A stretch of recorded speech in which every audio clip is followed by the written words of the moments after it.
श्रमण भगवान महावीर स्वामी की सदाकाल जय विजय हो। मेरे आराध्य दैवत कर्नाटक गज के श्री घोर तपस्वी परम पूज्य गुरुदेव श्री गणेश लाल जी महाराज सा, राष्ट्र संत आचार्य सम्राट परम पूज्य श्री आनंद ऋषि जी महाराज सा, श्रमण सूर्य मरुधर के श्री परम पूज्य श्री मिश्री लाल जी महाराज सा, मेरे मन मंदिर के देवता गुरुवरिया परम पूज्य श्री प्रभा कंवर जी महाराज सा, मेरी जीवन नैया को विरक्ति की ओर मोड़ने वाले परम पूज्य श्री प्रतिभा जी महाराज सा, तथा मेरे संयमी जीवन को सतत संवारने वाले परम पूज्य महाराज सा, तथा समस्त चारित्र आत्माओं के चरणों में त्रिवार वंदन। तो कुठा भक्त अर्जुन, धर्म सभा में उपस्थित भाइयों, माताओं, बहनों, आज हमारे इस प्रांगण में मातृ पितृ वंदना का आयोजन किया गया है, लेकिन हमने कल से ही इस गुरु गणेश दरबार में गुरु गणेश गाथा का प्रारंभ किया है। तो आज हमें मातृ पितृ वंदना के ओर जाने के पहले थोड़ा सा गुरुदेव की झांकी को भी देखना जरूरी है, क्योंकि हमने कल ही गुरुदेव के जीवन की गाथा का प्रारंभ किया है। तो चलो जुड़ते हैं उस गुरु गणेश की गाथा से, उस गौरव गाथा से, जिनके जीवन में क्या क्या उतार चढ़ाव कैसे आए और कैसे उनकी यात्रा आगे बढ़ी। हम कथा सुनाते गुरु गणेश भगवान की, हम कथा सुनाते गुरु गणेश भगवान की, ये गौरव गाथा सद्गुरुनाथ महान की, ये गौरव गाथा सद्गुरुनाथ महान की। भाई सबको यह गीत, ये जो लाइन है इतनी सीधी है कि आप सब हर कोई इसको गुनगुना सकता है, क्योंकि हम जब गाथा गुरुदेव की गा रहे हैं तो उसके साथ में जुड़ना भी तो जरूरी है। हम कथा सुनाते गुरु गणेश भगवान की, हम कथा सुनाते गुरु गणेश भगवान की, ये गौरव गाथा सद्गुरुनाथ महान की, ये गौरव गाथा सद्गुरुनाथ महान की। पूनम चंद्र जी पिता धर्मात्मा, धूली देवी की उज्ज्वल आत्मा, ललवानी कुल विख्यात बिलाड़ा गांव का यही गोत्र है, परम पूज्य गुरुदेव का यही गोत्र है, परम पूज्य गुरुदेव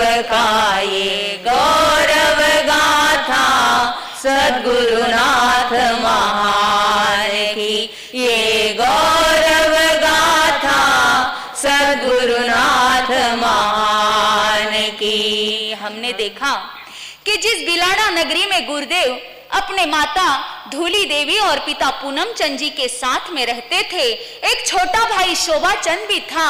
बहुत आनंद से जीवन चल रहा था, लेकिन आनंद में ऐसा भंग हुआ, सुख में ऐसी एक दुख की लहर आई कि 24 दिन के अंदर अंदर पहले माँ का साया सर से उठा और अगले 24 दिन में ही पिता भी चल बसे। मात्र एकाएकी 2 भाई ही इस संसार में बचे। लेकिन जब वह गांव, वह घर, वहां पर माता पिता की याद इतनी सताने लगी कि उन्होंने उन माता पिता की याद के कारण से उस घर को तो क्या, बल्कि 2 भाइयों ने उस बिलाड़ा नगरी को भी क्या कर दिया, छोड़ दिया।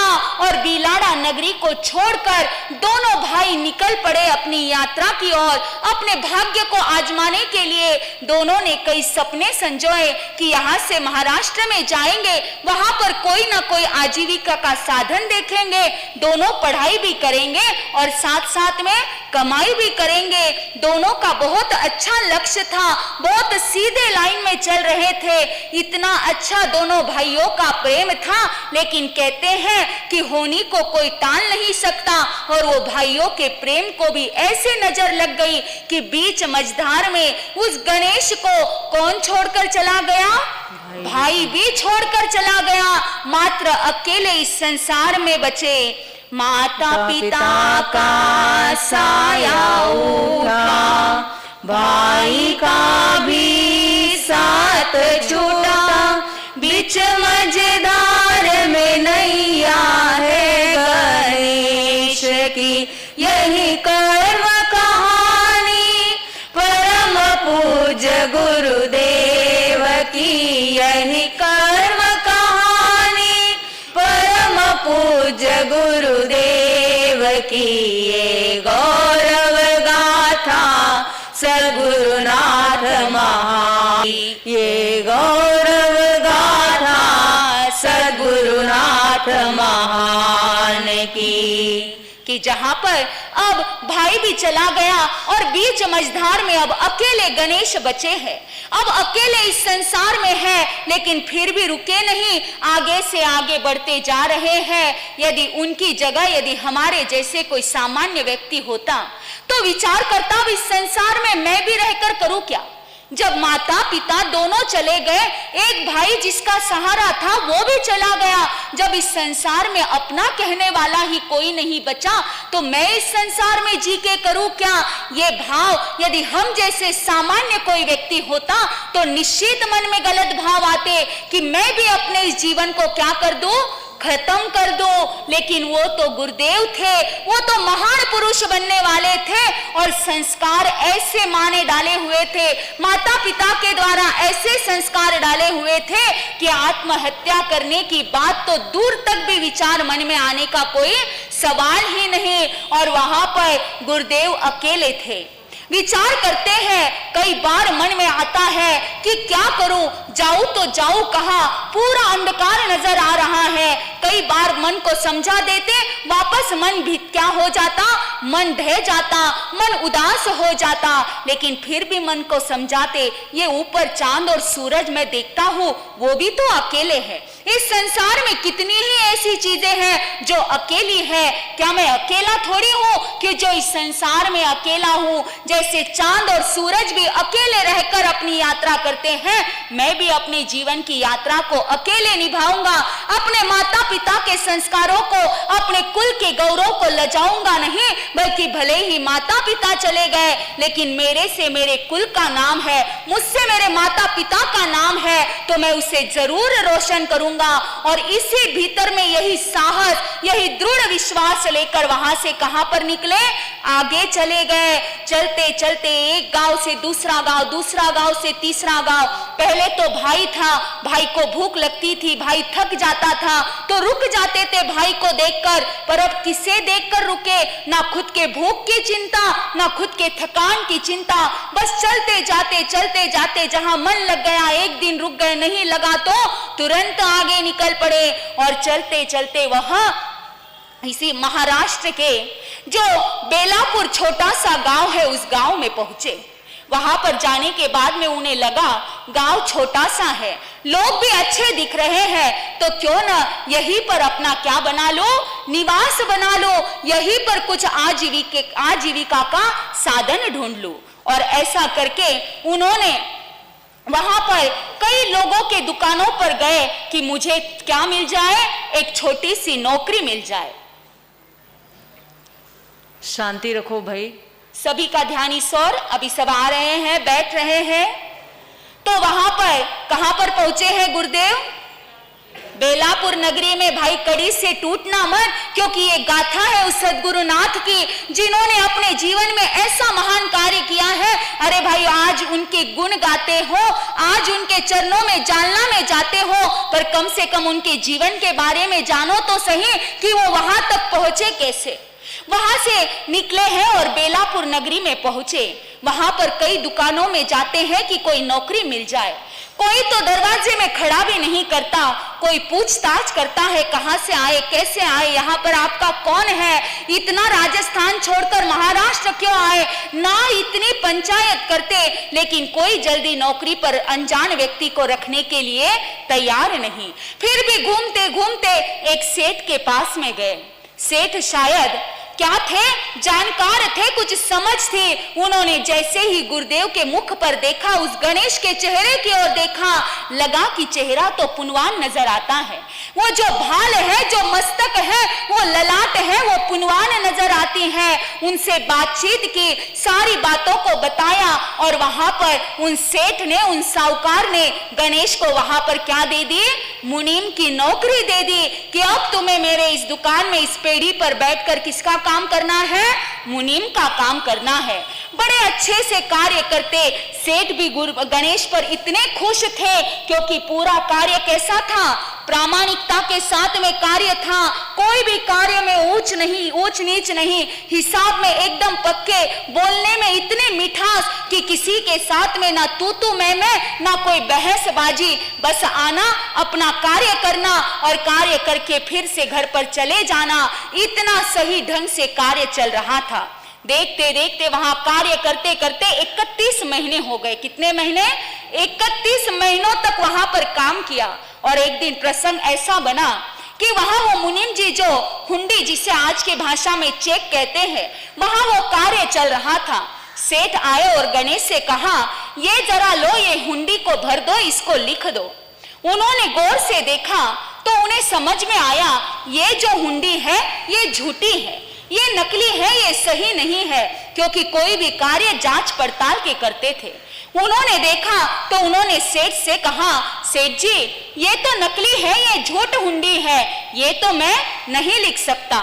तब वो सेठ ने कहा, भाई जितना काम कहा है उतना करो, यहाँ पर रहना है तो ये तो करना ही पड़ेगा, जैसा मैं कहूँ वैसा करना पड़ेगा, जैसा मैं कहूँ वैसा तो चलना ही पड़ेगा। झूठ क्या है और नकली क्या है ये मैं देख लूंगा, तुम तुम्हारा मात्र क्या करो, काम करो। लेकिन जैसे ही उस गणेश ने हाथ में कलम उठाई, कलम रुकी की रुकी रह गई। मन में विचार करते हैं, क्या मैं ऐसे झूठे कार्य के लिए अपनी नगरी को छोड़कर आया हूँ? ऐसे ही कार्य करने थे तो वहां रहकर भी कर लेता, पर मैं सत्य की खोज में निकला हूँ, मेरे द्वारा ऐसे कार्य होना असंभव है। और उस समय में आपको पता है गुरुदेव ने क्या किया? जैसे ही उन्होंने ये शब्द कहे कि यहाँ रहना है तो ये करना ही पड़ेगा, उन्होंने मन में विचार किया, ये काम करना भी नहीं और यहाँ पर रहना भी नहीं। झूठी हुंडी लिख ना पाए, भीतर के संस्कार जगाए, ठुकरा दी नौकरी, पल में सेठ साहूकार की, झुठला दी नौकरी, पल में सेठ साहूकार की।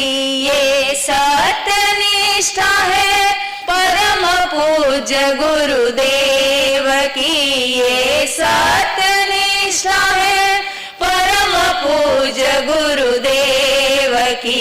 ये गौरव गाथा सद्गुरुनाथ महान की, ये गौरव गाथा सद्गुरुनाथ महान की। तो वहां पर उन्होंने तुरंत उस कलम को नीचे रखा और सेठ से कहा, हाथ जोड़कर आपका काम आप संभालो, मुझसे ये काम करना ना आज होगा न कल होगा।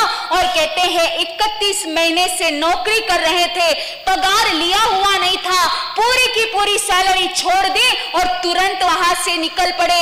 सेठ को लगा गरम खून है, गया है अभी आ जाएगा, लेकिन गुरुदेव ने जिस और एक बार पीठ कर दी उस और वापस कभी मुड़कर देखा नहीं। सेठ इंतजार करते रहे, लेकिन गणेश तो निकल पड़े। अरे उस सेठ की नौकरी क्या, वो गांव भी छोड़ दिया और गांव छोड़कर कहां पर चल पड़े? सीधे निकले तो सीधे मनमाड़ नगरी में गए, बिलाड़ा नगरी छोड़ दी, बेलापुर में आए। बेलापुर में 31 महीने तक नौकरी की, लेकिन जैसे ही झूठी हुंडी करने का और झूठा कार्य करने का प्रसंग आया तो सब कुछ ठुकरा दिया। जब वहां से निकले तो जेब में 1 रुपया की कोई भी आमदनी पास में नहीं थी, लेकिन ऐसे ही अपने स्वाभिमान, अपने सत्य की परीक्षा करने के लिए, अपने सत्य को संभालने के लिए वहां से निकलकर कहां पर पहुंचे हैं? मनमाड़ में पहुंचे हैं। वह भी अनजान नगरी। विचार करते हैं, कभी मन में ख्याल आता है ऐसे कौन सी कर्म की लीला है। कहते हैं इंसान गांव छोड़ देता है, सब कुछ छोड़ देता है, लेकिन कर्म कभी पीछा नहीं छोड़ते। जहां पर भी जाओ कर्म तो आपका, जब तक कर्म है तब तक तो वो आपका पीछा करेंगे ही करेंगे, चाहे पाताल में चले जाओ या आकाश में चले जाओ। गुरुदेव विचार करते हैं पूर्व भव में ऐसे कौन से कर्म किए जो बचपन में गांव छूटा, माता पिता छूटे, भाई छूटा, यहाँ पर आकर जैसे तैसे बस गया था तो वो नौकरी भी क्या हो गई, छूट गई। लेकिन मन में जैसे ही ये उदासी के ख्याल आते तुरंत उसके ऊपर साहस भर लाते, नहीं ऐसे कायरता से काम नहीं चलेगा। ये तो एक एक प्रसंग मेरे जीवन को क्या करने के लिए आ रहा है, ऊंचा उठाने के लिए आ रहा है। इन्हीं प्रसंगों से तो मेरा जीवन निखरने वाला है, लेकिन मैं तो डिगने वाला नहीं हूं। और वहां पर मनमाड़ में पहुंचे, पास में कुछ भी नहीं, अनजान नगरी, पहचानने वाला भी कोई नहीं। अब देखते हैं मनमाड़ में आकर गुरुदेव अपना भाग्य कैसे चमकाते हैं। वहां पर किस्मत साथ देती है या वहां पर भी फिर से किस्मत ठोकर मारती है, ये समय के साथ में देखेंगे। पर याद रखना, आज मातृ पितृ दिवस का, ये मातृ पितृ वंदना का दिवस हमने रखा है। अरे पूज्य गुरुदेव के जीवन को देख लो, एक माता पिता का साया क्या सर से उठ गया, सब कुछ होते हुए भी जीवन कैसा बन गया, वीरान हो गया। आज हमारे पास में माता पिता है, तब तक उनकी कीमत करना जान लो, तब तक उनकी पूजा करो, तब तक उनकी भक्ति करो, उनकी सेवा करो। क्या पता वो जाने के बाद में इस चर्म चक्षुओं से तो कभी नजर आने वाले नहीं है। अरे जब तक घर में चलती फिरती मूर्त है तभी तक उनके पांव पकड़ लो, उनका पूजन कर लो, उनके उपकारों को याद करो। वो गुरुदेव आज माता पिता का एक साया नहीं है तो दर दर की ठोकर खा रहे हैं। इसीलिए जीते जागते माता पिता के उन स्थान को महसूस करो, क्योंकि आप भी माता पिता बने हो। कल जाकर जो आज जिस जगह पर वो है उसी जगह पर आप भी आने वाले हो। यही सोच रखकर आज मातृ पितृ दिवस के लिए आप सभी यहाँ पर आए हो। माता पिता का जीवन में क्या महत्व है पूज्य महाराज साहब आपको फरमाएंगे, और उसके बाद में आप सब मिलकर अपने माता पिता का क्या करोगे, पूजन करोगे। तो ये अगली कड़ी